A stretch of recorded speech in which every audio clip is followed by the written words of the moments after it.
Good morning, everyone. I hope you're all well. It's July 2020, and it's time for a tour of the secret garden.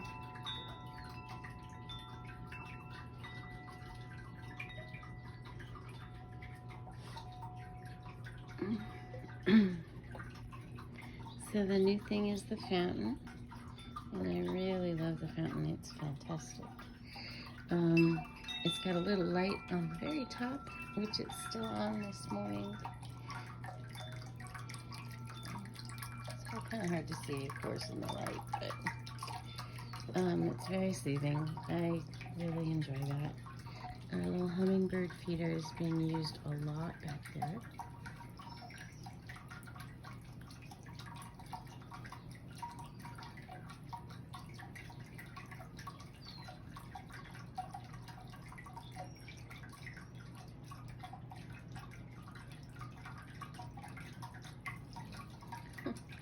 Wasn't that great? What great timing. I hope you enjoyed that. I love my hummingbirds. They're fantastic. So, what good timing. It was like I called them in. Come on in for a video. Anyhow, so let's take a tour. I have the roses pulled back and up on the pergola on this side and on that side now. It's already gotten some crazy sprouts going up there on top, so I'm gonna have to cut those again. I just was in here, I guess it's been a week since I trimmed it back, but some of it's kind of crazy, so we'll do a little bit more. The grass area is still pretty rough. You know, I put in the grass because my husband really wanted a little piece of grass here, but it's been in here long enough that it's starting to annoy him having to trim it. So that works out pretty good for me. Plus I put all this clover seed in and it's really growing quite nicely. So what I'm planning on doing is putting more of these stepping stones in so that the clover just grows up in between all the stepping stones, and that I think would be really lovely. And it's, you know, real easy for me to trim then, and easier to take care of and better for the ground, because the clover feeds the earth where the grass takes away stuff. So it's really cool.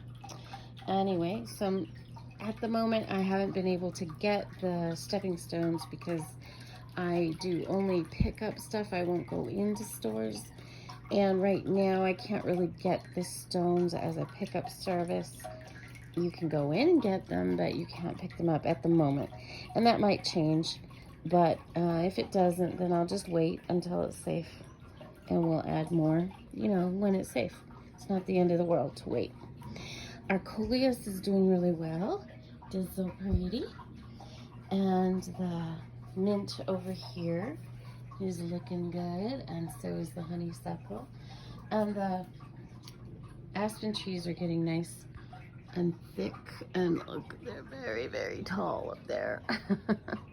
I've not fixed the pergola posts yet, but I'm just happy I got the rose tied back, to be honest. So I'll get to that, the posts fixed on that side eventually. Oh, over here is the lovely ground cherries. Let's take a peek at it, see how it's looking. So right under here you can see the, where are you at here? Okay, there you go. There's a little pod, another little pod, and so the berry is inside those little pods. And then over, let's see, back, yeah, you can see a yellow one. See the yellow one? That one's getting ready to fall off. I had to ask my mom, I couldn't remember how you harvest the ground cherries, and she told me, you just wait till they fall off and then you pick them up. But you also have to leave some of them on the ground so that they will reseed for next year. And then I wanted to show you some of the damage that I'm seeing. So right here, see that white? That is from sun scalding. That's just because of the heat. When I planted it, it was too much. Now I did harden it off. I took it in and out like you're supposed to, but I still got some sun damage. And that's just because where we live, it's just, you can't stop it completely sometimes, and particularly for these plants, they reacted. But they're really pretty healthy as a plant. I'm seeing some bug chewing damage, but I'm not sure what kind of bug it is.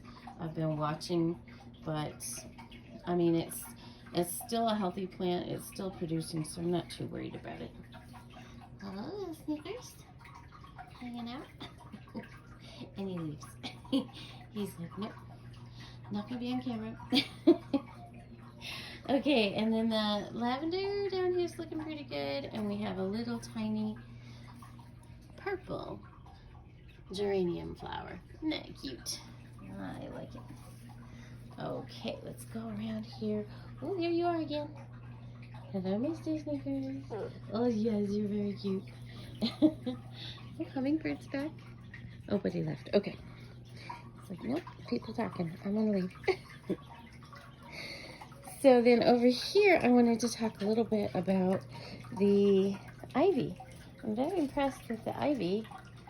I thought it was going to be a little bit of a demanding plant. I was a little worried that it might take more water than I would want, but it actually has been the easiest plant anywhere, and that's because it's in the right location. It has enough shade, so it's super happy. If it was out in the sun, it'd be a big problem, but it only takes 30 seconds of water twice a week. That is it. I'm so pleased with that, and it's growing quite nicely. I'm real happy with that. Let's come sit over here, and we can watch the fountain while I talk about food in the garden.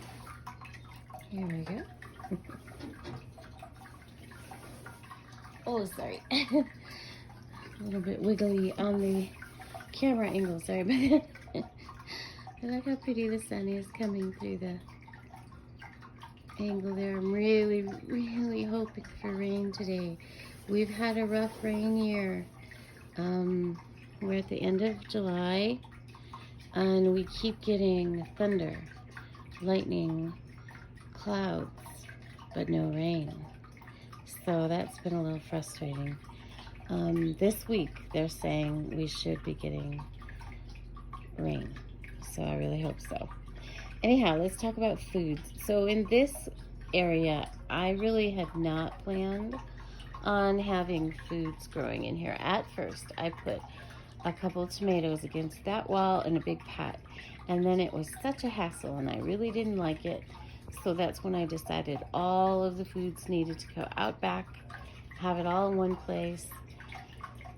But then I found the ground cherries, and I put them in because really it's the best location for them is back here. And then also I started to put in the lavender and the lemon balm, and then also the mint over in the back. So in this particular space, we have mint, lavender, ground cherries, lemon balm, and clover. So I actually did end up with some foods in this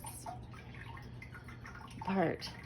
So I'm planning on, once I do my vlog for August, I'll actually discuss exactly what foods I'm growing on the whole property. It'd be interesting to keep track of. Also, I'm going to start trying to figure out exactly how much property I have that I'm growing things on, so that you can kind of get an idea of the space. And of course, I'm not super focused on all garden, all food garden. So I've tried to combine, landscaping and then sneak food in to the landscaping so that it's producing. But you can, of course, do a much more practical way of producing food. For example, if you had this small space, you wouldn't have to have the seating areas you could make that a solid raised bed back there and grow quite a bit of food. So, you know, but the goal that I was trying to accomplish is making sure that I had landscaped the property with the food into the landscaping. That was my goal. Particularly in the front, of course, because it's the front yard, but also just because for our enjoyment, for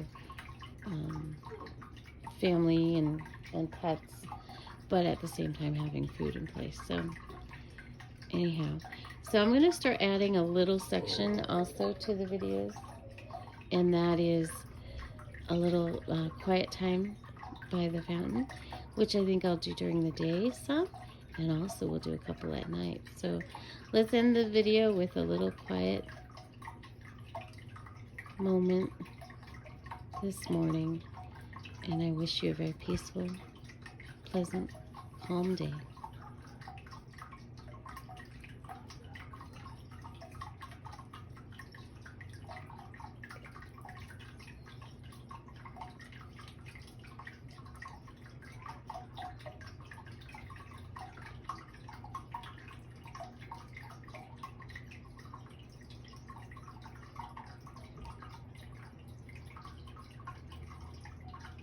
Bye guys. See you next time.